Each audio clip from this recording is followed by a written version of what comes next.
Good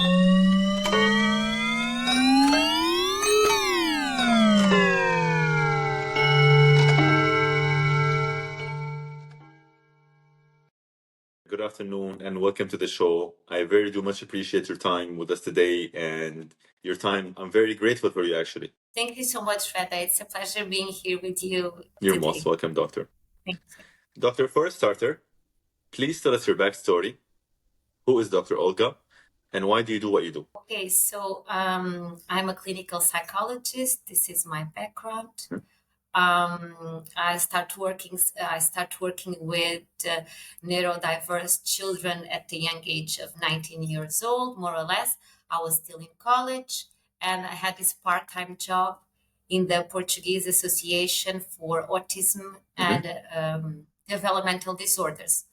I fell in love with these children, and as time was going by, I ended up shaping my career path towards this field of child development and autism and all these neurological conditions.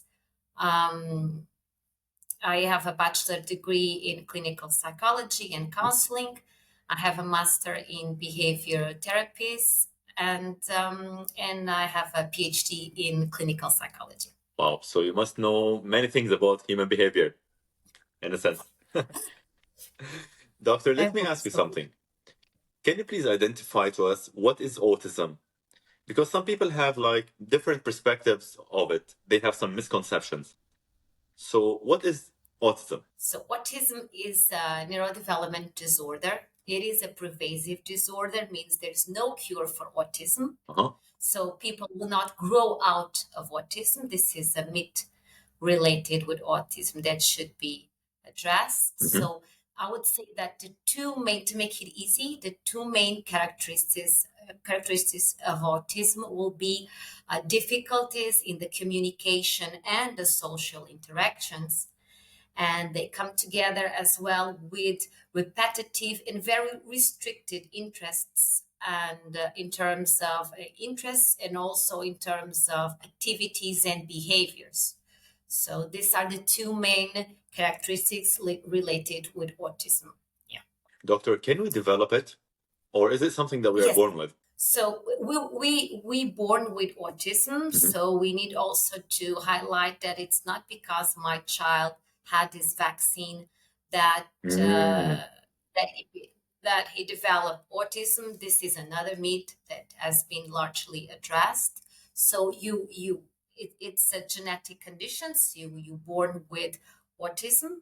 What we can do is that it's a developmental condition, but it comes also with abilities that neurotypical individuals will not have.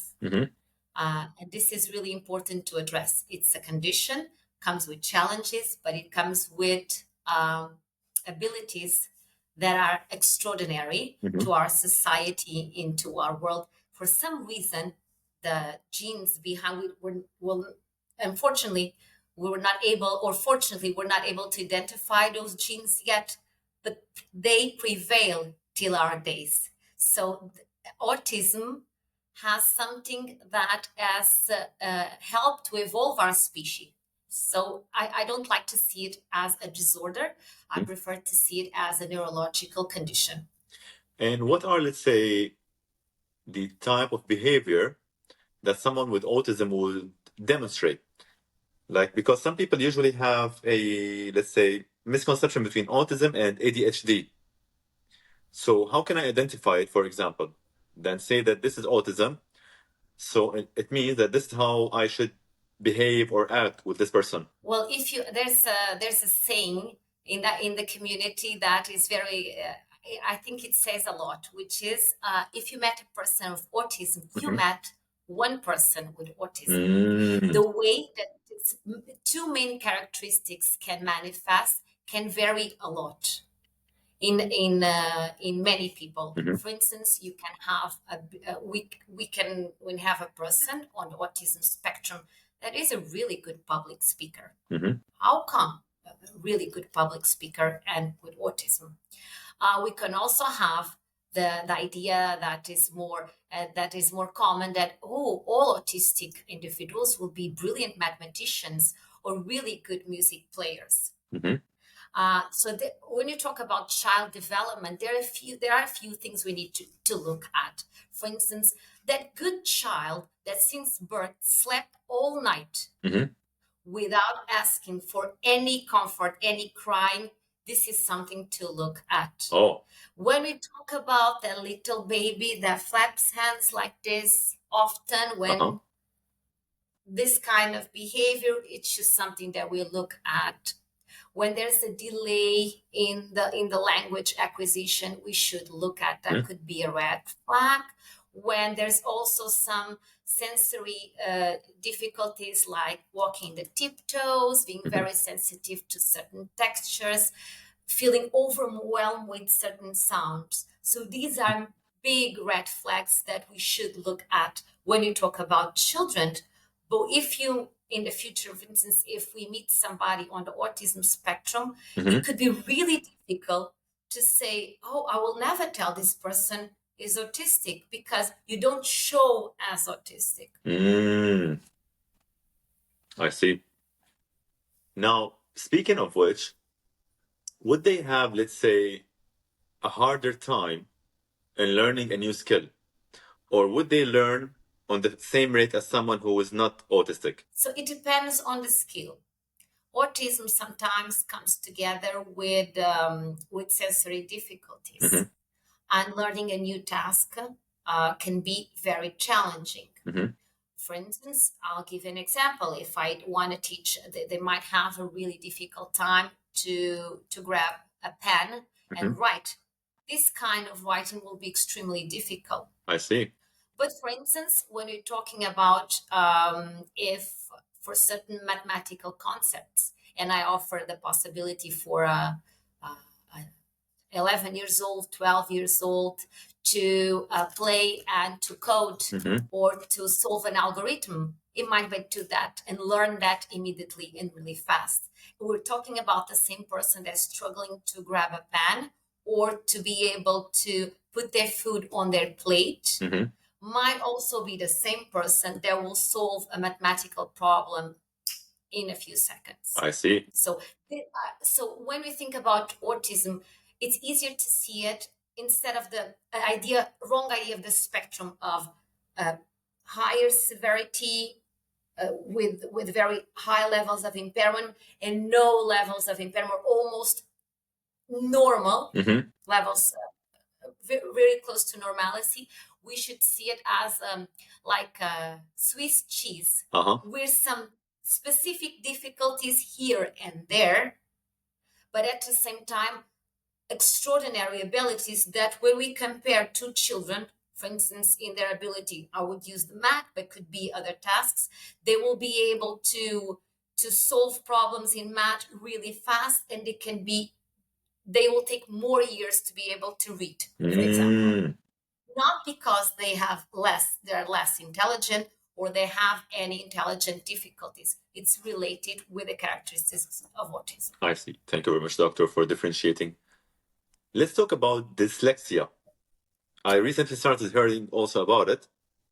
And can you please give us an idea of what is dyslexia and how can you identify it? Okay, so dyslexia, it's basically related with difficulties in reading and writing. There's another myth related with dyslexia, that all dyslexics will flip letters as they are reading. There's this idea. This is not the case for many dyslexic. What we see is that they really struggle with phonological awareness. It's really difficult for them to memorize words. It's really all related with written information is really difficult to process. But again, we need to diagnose dyslexia in the right time. So we should not rush, because 7 years old, the brain is still developing, and we need to be patient and see how the child will evolve. I think start with interventions before the due time will overwhelm the child. But This is the main characteristics. Doctor, there's something that usually fascinates me, is the fact that our memories and experiences since we are kids get very embedded in us as we grow old, in a matter where sometimes they trigger very strong reactions, either positive or negative. So why is it that our childhood memories very important to our character? Well, let's say that those memories that trigger you are the same memories that guarantee your survival in a very young age. I'll give you an example. That really good girl that will always do her homework, will never complain, will always accept what mommy and daddy will request. That the girl that will be a non-problematic girl, always willing to participate in school, doing everything nicely at home. The way that she behave guarantee her survival, her attention. But when we're going to the workplace and in adult life, these memories can affect the behavior of this adult, and maybe this adult will tolerate abuse or certain behaviors in adulthood that are not acceptable.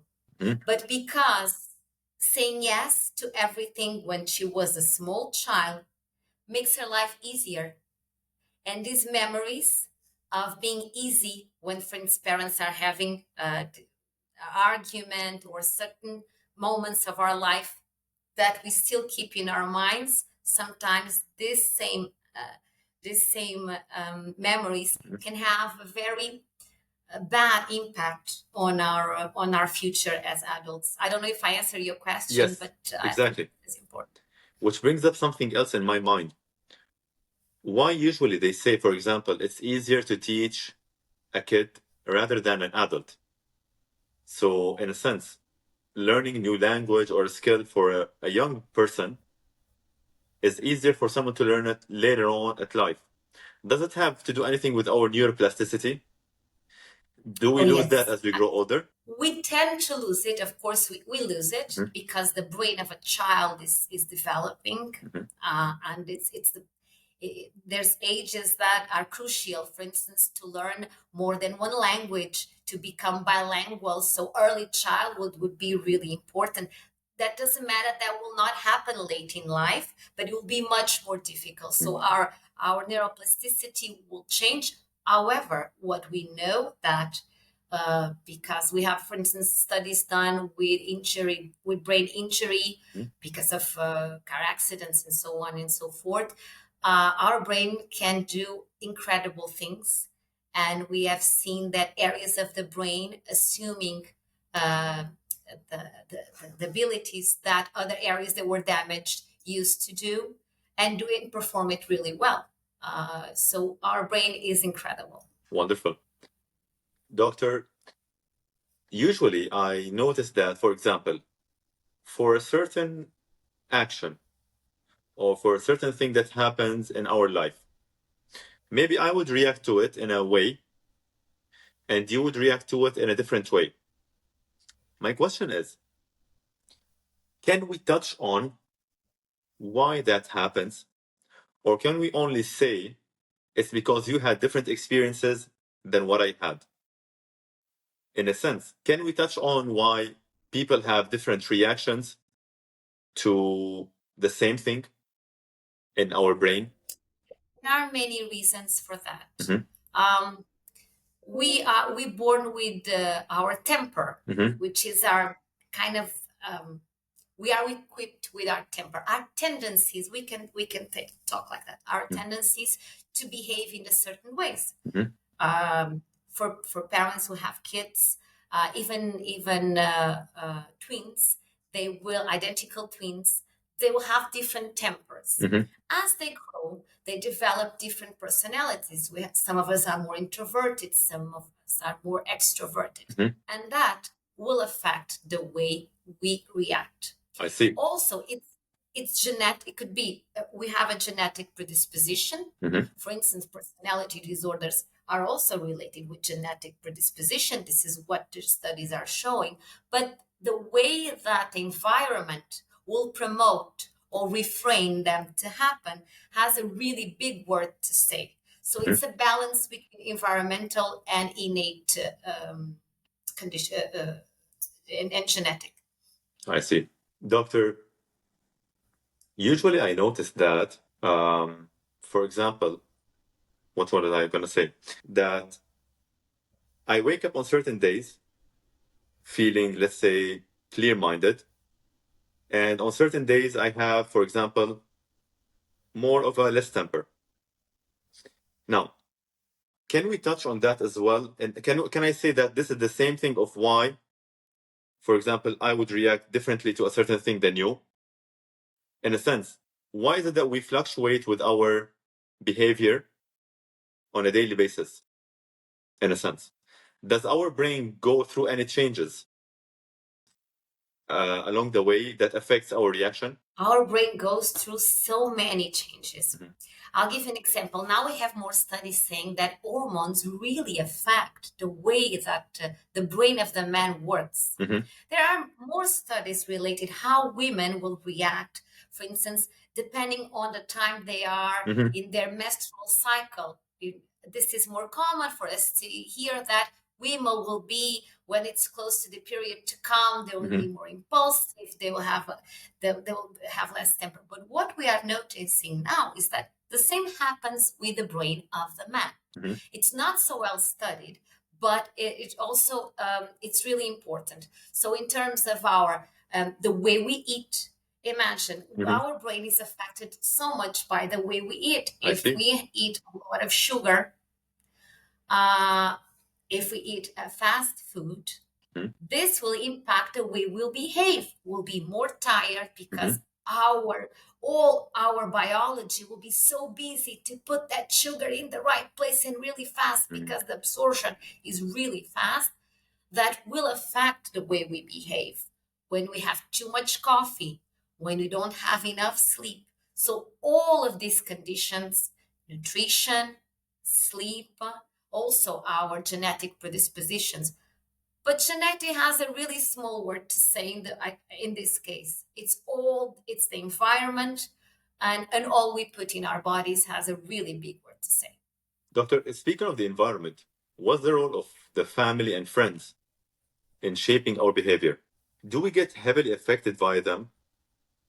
Because family, I know for certain that they affect our behavior and what we want to do in life. Can we break out this cycle? For example, why does a child need the approval of a parent so much, and it's hard for them to break out of the cycle of, let's say, breaking their trust, in a sense, can I say maybe, or breaking their perspective of us?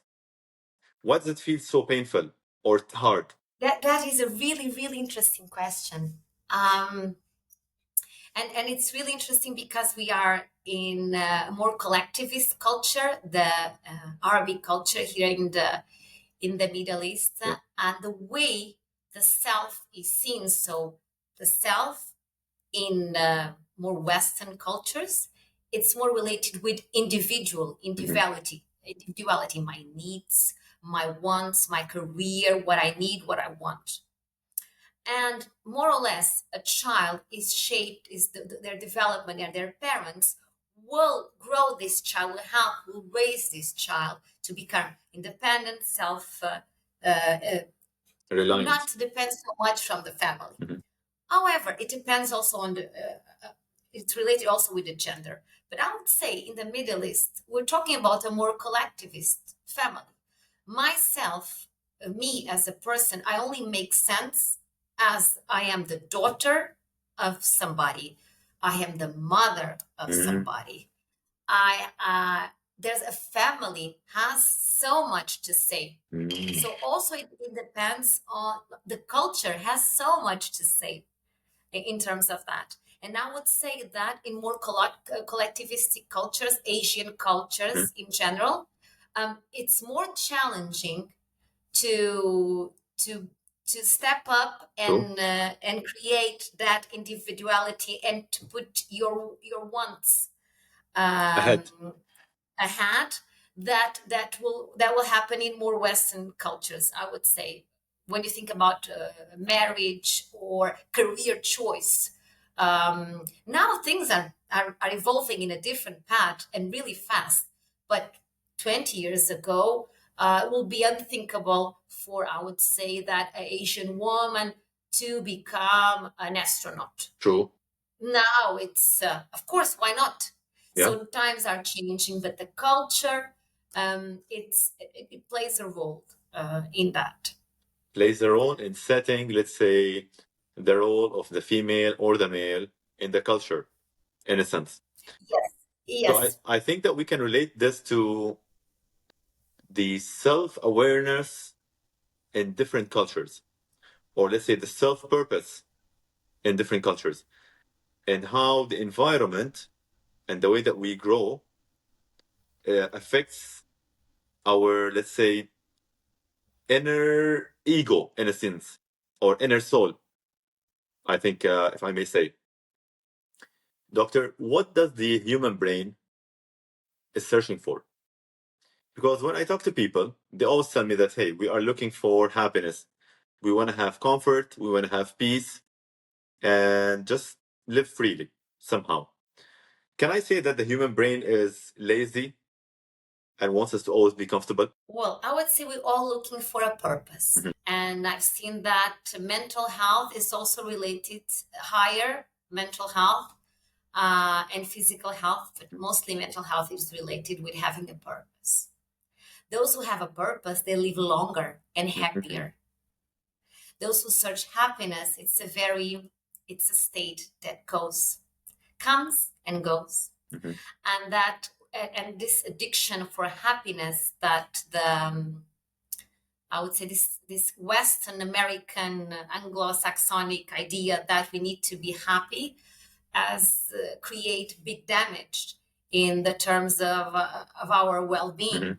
When we search for happiness, it's a state that goes really fast. When you educate our brain to be resilient, I'll give you an example related with dopamine. For instance, we have ADHD and dopamine. So what happens? ADHDers, or as I like to call them, kinetic thinkers, because I think I don't like the disorder label.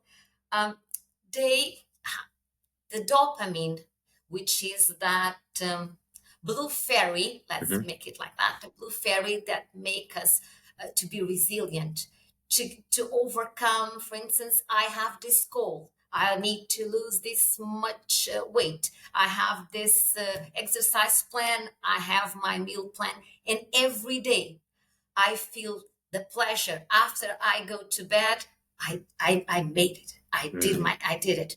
I had my exercise done. I ate nicely. I feel so good. Yeah. I did it. I have the goal. I didn't lose the way that I want to lose, but it's that sense of accomplishment that I was able to do that. I see. So and this that is what helps us to be more resilient, have a purpose, and be at the end of the day more happy. So in a way, we are, let's say, addicted to achievements.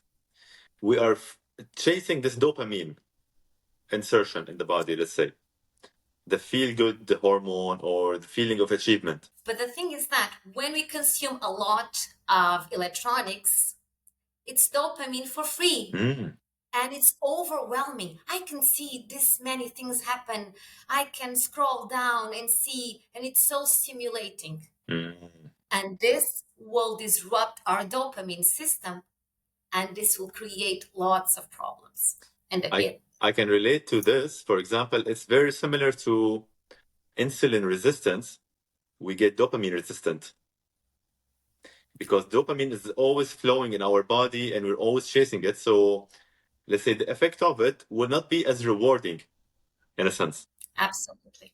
Absolutely. And our brain is lazy in the sense that, of course, I will avoid discomfort. It's natural to me to avoid discomfort. But our brains and our body was developed to we need to push ourselves. We were equipped to challenge ourselves physically and mentally. And when we don't do that, we end up getting sick. I see. Doctor, I want to get into a topic that is a little bit sensitive, and that is depression, anxiety, and suicide. Now, as time goes by, statistics around the world say that we have higher rates of anxiety, depression, and suicide rates. The question is, how does a human get to a point of giving up? Why do we give up? Like, what is our brain telling us? And what are we lacking? So when we talk about suicide, it's when the psychological pain is so intensive, is so unbearable, that the only way you can see it's by taking away your own life. It's when the psychological pain is really, really, really unbearable. There's no relief.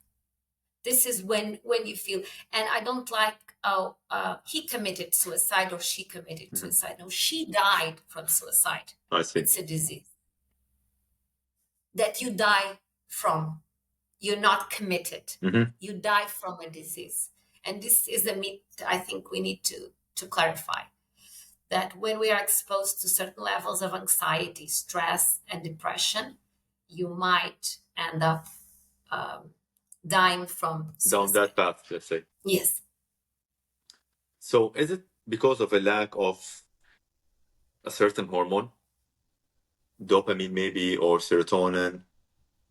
And can we link it, for example, to a certain chemical in our bodies that is very elevated? In a sense, if we, for example, take something that counteracts that sensation, can we be better? Well, of course, there's a chemical imbalance. We are biological beings. So when we have this, for instance, when we have, when all our serotonin is goes to the, when we lose our serotonin and the dopamine comes and replaces the serotonin, then things get more complicated when you're talking about our fear and anxious response. If we are constantly with high levels of cortisol, let me give you this picture. I think it's easier. Sure. Let's pretend that we have serotonin, which is our pink fairy. When we run out of that neurotransmitter that keep us balanced, make us waking up every day and regulate ourselves, when we run out of it, then the dopamine comes and takes its place. Dopamine, our body starts to produce dopamine along with cortisol and adrenaline. And then it's when the stress, the fight or flight response will take place. If we live a life that is full of stress 24/7, our body cannot cope with this chemical reaction permanently. And this might lead to depression, which is at the end of the day a learned hopeless. There's nothing I can do. It's better to quit. I cannot fight anymore. I just quit. I see. And all of these are chemical reactions in our brain. Doctor, the way I see it, like for the population, if they have a capacity to understand this neurodiversity in humans, they would be able to better tolerate or better understand how others think, which in a sense is going to reflect positively on their life and on the society in whole. But I think that because of the lack of knowledge of this neurodiversity, sometimes someone with a neurodiversity, let's say, have a feeling of being left out and where they don't fit in a society. How does not fitting in a society or in a community reflect on us as humans, as a social species? Do humans like to be left out? Well, this is a really interesting question. Of course, our days we are seeing that the neurodiversity movement has gained more and more visibility in the media and the social media, our culture, in terms of our social groups. We see it, we're using the word neurodiversity and neurodivergent. But one thing, only now we start to create the conditions to accommodate the challenges that somebody that is neurodiverse encounters. If I feel that, I'll give you an example. If I have this diagnosis, I was diagnosed with ADHD and dyslexia. So I'm an adult. I always struggled in school. School was really hard for me. Being able to tolerate being in class, it was hard for me. I was stigmatized by the teachers. I was stigmatized by my peers. This will have a massive impact on this person. This can create severe issues in terms of anxiety, stress, also suicide in some cases. But the neurodiverse individuals, they end up developing, because it was so hard for them to fit in, to be accepted, they end up developing so much resilience. And what we see is that most of them will end up being entrepreneurs. 30% of the dyslexic individuals are entrepreneurs. Interesting. That's very fascinating, actually. Doctor, speaking of resilience. Yeah, tell me, sorry. And the ADHDers also. Most of the billionaires have dyslexia. If you look at them, they had to find a way to find alternative paths, and they end up being very successful. So there's now society is accommodating and open to neurodiversity, to neuroinclusion, but there's so much that needs to be done. Speaking of entrepreneurs and CEOs and people with, let's say, big titles, I noticed also that they have like a trait or a personality character of having a very strong egocentric mentality. Can I say that looking after myself, neglecting, let's say, how does it reflect on the people around me, can make me successful? Is that a trait that successful people should have, in a sense? For example, looking at Jeff Bezos and Steve Jobs, the people who worked with them, they always reported that they have a very egocentric personality, and they are hard to deal with. That is a trait that can be really important for an entrepreneur, because imagine you know exactly what you want to do. You had this idea, you have this plan for your company. If you know the path is that, and if you're not prevailing that path, and you be permeable to all the inputs from outside, that could be that trait, that could be the difference that make them become billionaires and the others don't. I see. Because if they had listened to their families, you already sold your van, you sold your house, you sold everything, quit. And they say, no, I'm going to do it. That resistance was what made them billionaires and the exception. So sometimes being a bit egocentric might play a very positive role in our lives. Actually, speaking of that, also it reflects on relationships somehow. Let me share something from my side and tell me if I'm correct or mistaken in my way of thinking. Should I be self-centered in a sense where I want to focus on growing myself in order for me to reflect better on the people around me? Is there anything that is called the positive self-absorption in a sense? Because in relationships, if I was always, let's say, for example, focus on the other partner, then somehow I'm going to relate my happiness and my well-being on the partner, which I think via time is going to make my happiness related on someone else. So focusing on myself, reading myself personality in a sense. And growing myself is going to reflect better on relationships with families, friends, and partners.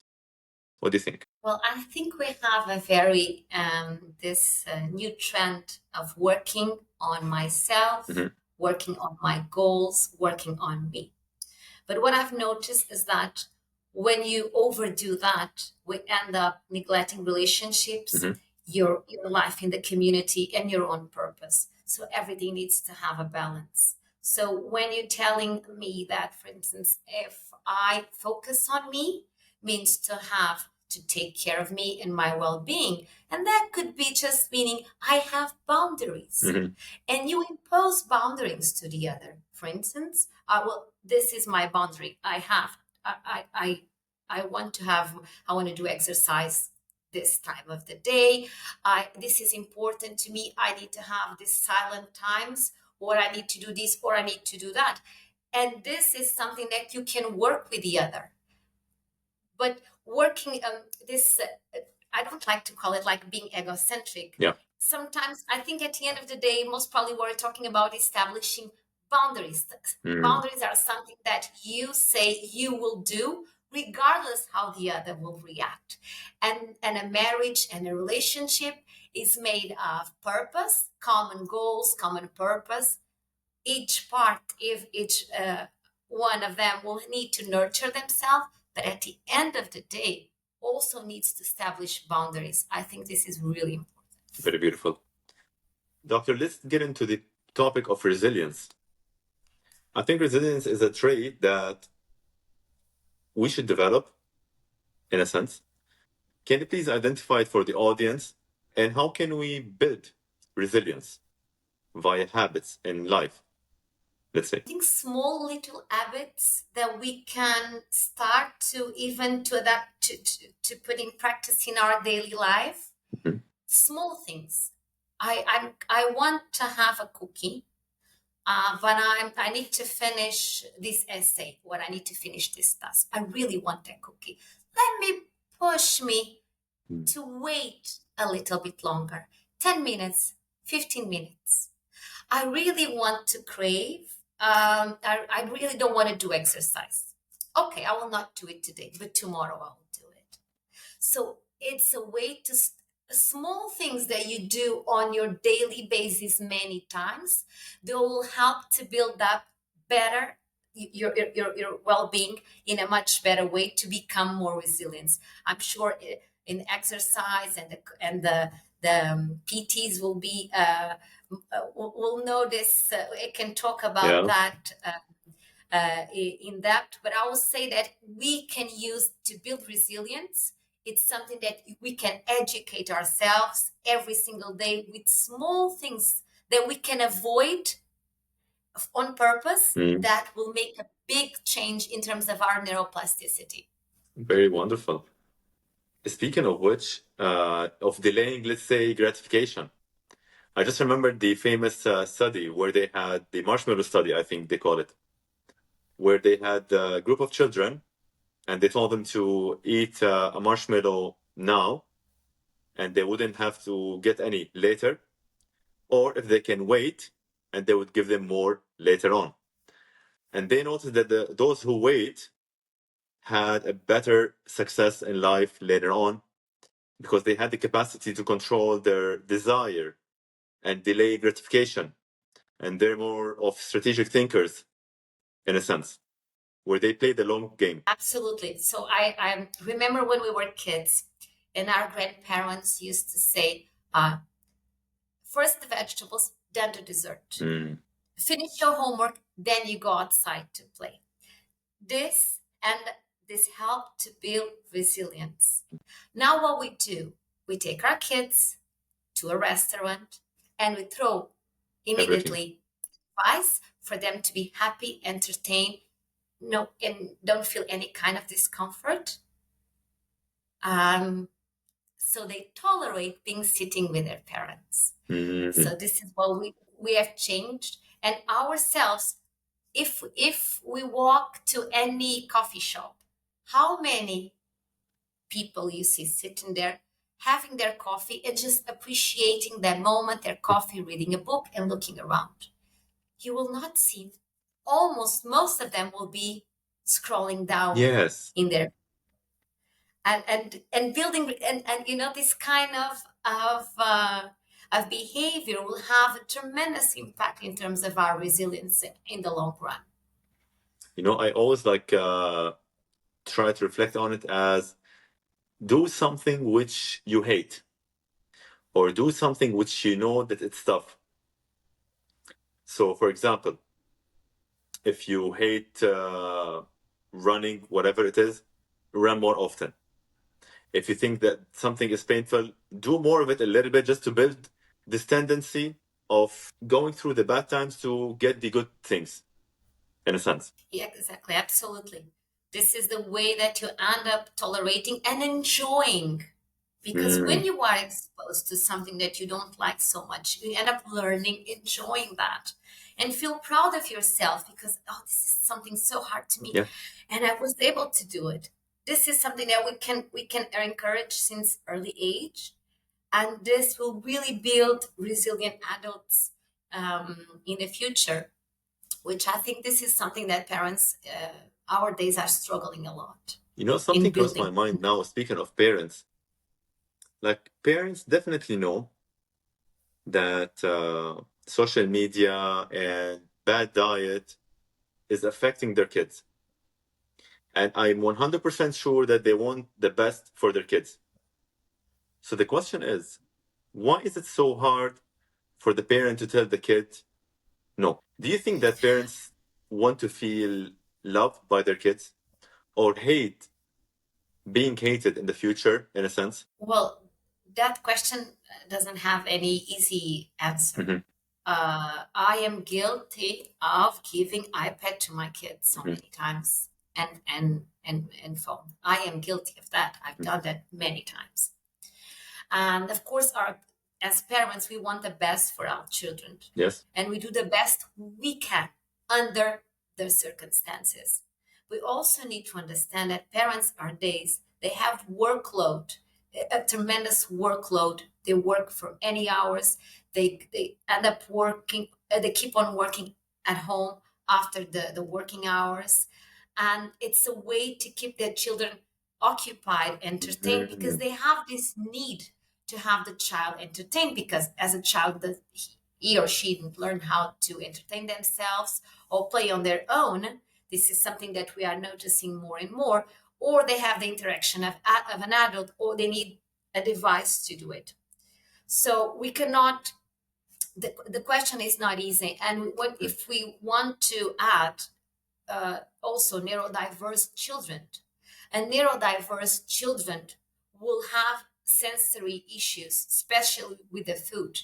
And what good about the junk food is that it's always the same. If you eat that known brand of burgers here in the UAE, will taste the same in the US, will taste the same in Spain. So there's nothing new, and that's why neurodiverse kids sometimes eat so many junk food. It's not because the parents want them to eat junk food.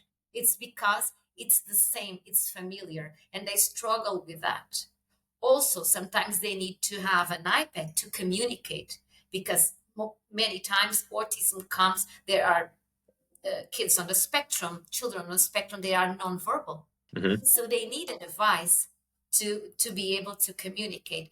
So it's not an easy answer at all.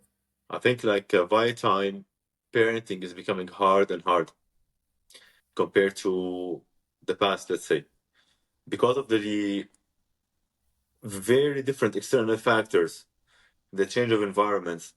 So I think that parents nowadays are experiencing something which is even new to them, like the social media, the fast pace of life, the overwhelming hours at work. So I think that the rules of the game are changing compared to the past. Yeah. Yes, I agree. And remember, we are having kids later in life. True. We study more, we start working late, and we end up in our 40s with small kids and having to take care of parents. True. At the same time. Instead of having instead of having grandparents helping us taking care of our kids. And also with a big amount of working hours, overwhelmed with all the demands that are imposed, and never ever I heard about this need of pleasing. We need to be the perfect parents. A mom needs to be the perfect mother, needs to be a successful entrepreneur or have a professional career that is very successful, needs to be the perfect wife. It's a lot to demand, and it's impossible to reach this level of perfection that it doesn't exist. It never existed before. Very true. Dr. Olga, thank you very much. Thank you very much for being here and sharing your insight. Is there anything that you would like to share from your side before we close up the episode? Any, let's say, message that you want to tell the people of your experience? Well, related with parenting? In general, like from your, let's say, expertise when it comes to autism, dyslexia, and different aspects of the mental health. Is there like, can you share like a message of life with the people? I would say that we're living in a beautiful world with so many brains with wired in different ways.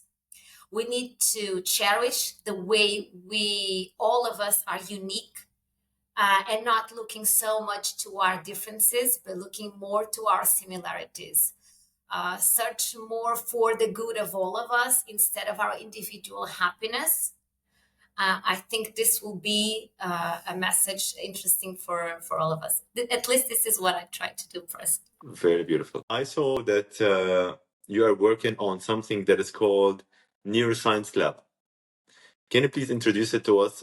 What is it? And what are you, for example, plans for the future in it? So I founded the Neuroinclusion Lab.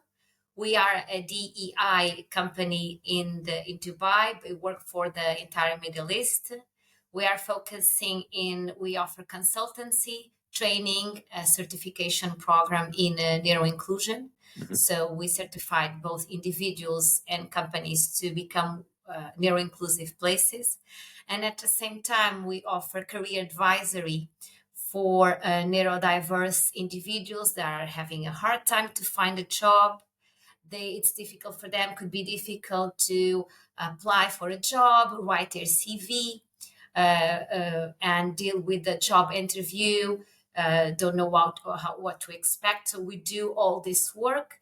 And once our client will find their job position and start working, we will still support for a few months, as much as needed. So it's not, we found the job, now we're leaving. We'll do all the well-being and all the consulting support after the job. So this is what we do. Doctor, how can I make a workplace more, let's say, neuro-inclusion friendly?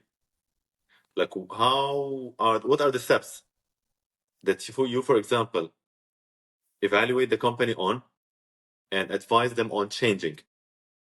What are you looking for as a professional in that aspect? So I think there are three main points that companies should address. One is that they need to have neuro-inclusive policies and procedures. Mm-hmm. They need to add that to their practice. Mm-hmm. In terms of because so much has been written about including women everywhere in the company. So much has been spoke about motor disabilities, visual disabilities, other kind of disabilities. But when we talk about neuroinclusion, autism, ADHD, and other kind of neurodiverse conditions, we don't see companies.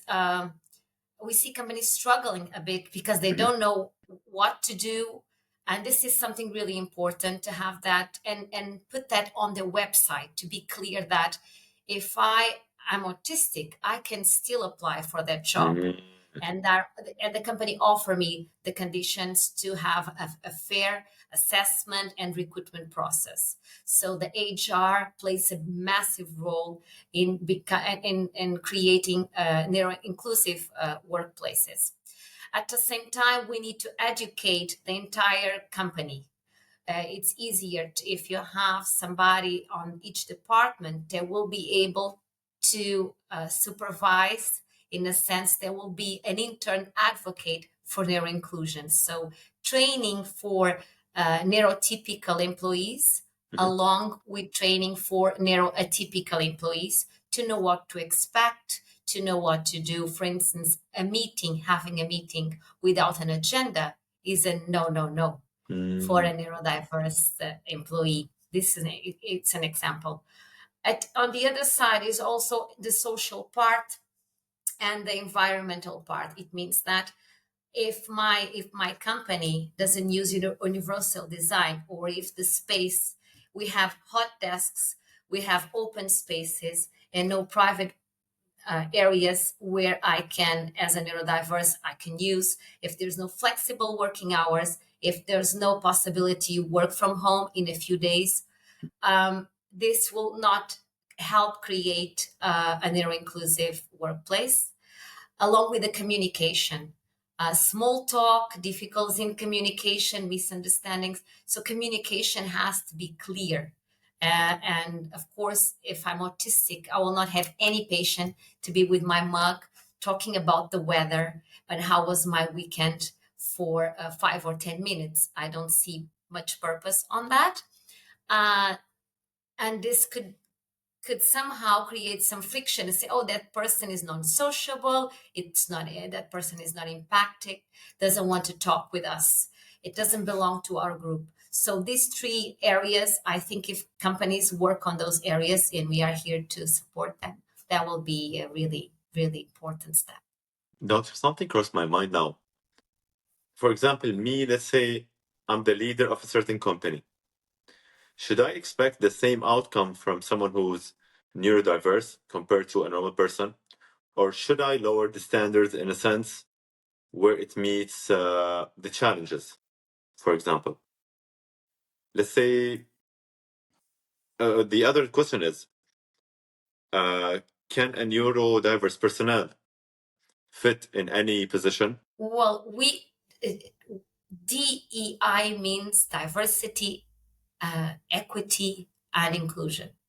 So when I can expect the same, and most probably I receive even more from a neurodiverse employee. Interesting. Because what we've seen is that neurodiverse employees stay longer in their companies when they're offered a job position. They work more and better. We have JP Morgan, we have Microsoft and other big Apple and other big companies with massive neurodiverse departments in their organization, and they have reached tremendous success because as neurodiverse individuals, some of them, of course, can recognize patterns, can solve algorithms. The input can be so brilliant in terms of IT, in terms of their contribution in terms of legal questions. Their analytical skills usually are much better than the neurotypical. So their contribute is massive. Siemens has also a very impressive neuro-inclusion department, and all the big companies are already becoming neuro-inclusive because they see the impact on their profits. So it's not charity or doing it. It is the best to become neuro-inclusive. It is the best in terms of your company to evolve. Pretty fascinating. Doctor, how can people get in touch with you about the lab? Where can they find you? We have our website. It's www.neuroinclusionlab.com. They also can reach us to our Instagram webpage or on Facebook at neuroinclusionlab.com. They have all the contacts are available on the internet, and we are here to welcome companies and individuals. Very beautiful. Thank you very much, Doctor. Thank you so much. Thank you.